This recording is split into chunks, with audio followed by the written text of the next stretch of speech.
EW's 2024 summer preview has dozens of exclusive looks at the most anticipated TV shows, movies, books, and music of entertainment's hottest season.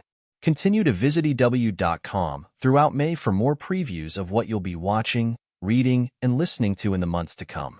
Bad boys, what you gonna do? What you gonna do when fate comes for you? That twist on the classic lyrics is what brought Will Smith and Martin Lawrence back for Bad Boys. Ride or Die, their third time re-teaming since first starring together in Bad Boys nearly 30 years ago. I'm very excited about this one. Smith tells Entertainment Weekly about the fourth installment in the Buddy Cop franchise.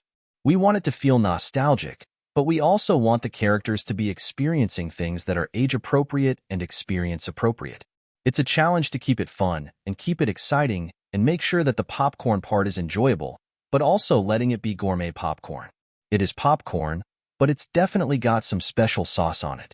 Bad Boys, Ride or Die, in theaters June 7th, flips the script on career detectives Mike, Smith, and Marcus, Lawrence, forcing them to work on the other side of the law when their late captain, Joe Pantoliano, who died in a shocking twist in 2020's Bad Boys for Life, is posthumously framed in a massive corruption conspiracy.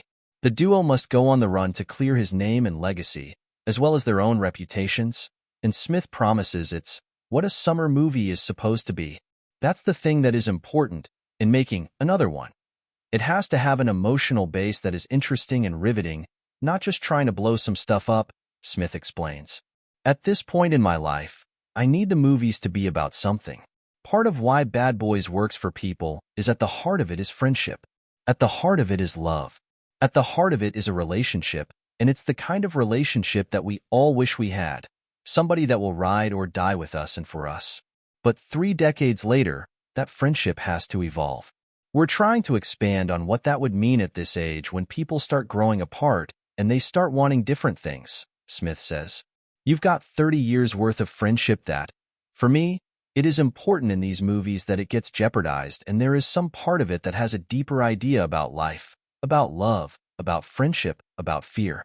And this one is about fate and what is the part that fate actually plays in the building of a friendship in a building of life. While Smith doesn't want to give away the big surprise, he does reveal that Mike is feeling really deep guilt over the loss of Captain Howard, and both of the characters are going through really powerful changes in their lives. Lawrence teases that Marcus will be acting differently than he ever has before. Each one of these films provides something new and different, Lawrence says. This time Marcus has an experience that allows him to be bolder and take more risks, so we see him in a lot of situations that aren't as safe as in previous films. One of those unsafe situations comes about in a comedic way, as seen in EW's exclusive photo from the movie, Below, where Mike and Marcus get caught up in a convenience store robbery. I think by this film everyone knows Marcus loves his snacks, Lawrence says. Mike and Marcus were on their way out and running late, but Marcus needs snacks and nobody is going to get in the way of that. Marcus has Mike pull over so I can run into the store, and just when Marcus is about to get the goods, the store gets held up so Marcus has to handle business. While the movie continues to deliver the comedic action fans have come to love from this franchise, it also raises the dramatic stakes by reframing Captain Howard's legacy as a potential dirty cop, and, as a result, Mike and Marcus' careers are put in jeopardy. We went back and looked at the 3 movies and laid in the storyline of the 4th movie from things set up in the previous movies, Smith says. Captain Howard was working on a case that we had mentioned in Bad Boys 2. So the movie picks up on things that were just tiny seeds in Bad Boys 2 and Bad Boys 3. Captain Howard's character is being framed with 20 years of crimes and work with cartels, and his entire legacy is being destroyed by rogue factions within the Miami PD, and in the process, the Bad Boys are also framed. When Mike and Marcus ultimately go on the run, they turn to an unlikely ally, Mike's newly discovered criminal son Armando, Jacob Scipio, who first appeared in the 3rd movie. Mike Lowry's son plays a really critical part in saving the legacy of the Bad Boys and of Captain Howard, Smith says. Jacob better get ready to have a really, really good summer because his life is never going to be the same after this movie. He has such a powerful role in this film. Because Armando has extensive knowledge of the cartels due to being raised believing his father was a criminal, Mike convinces his incarcerated son to help bring down the cartels and clear his name. In the process, that purifies their relationship, Smith says.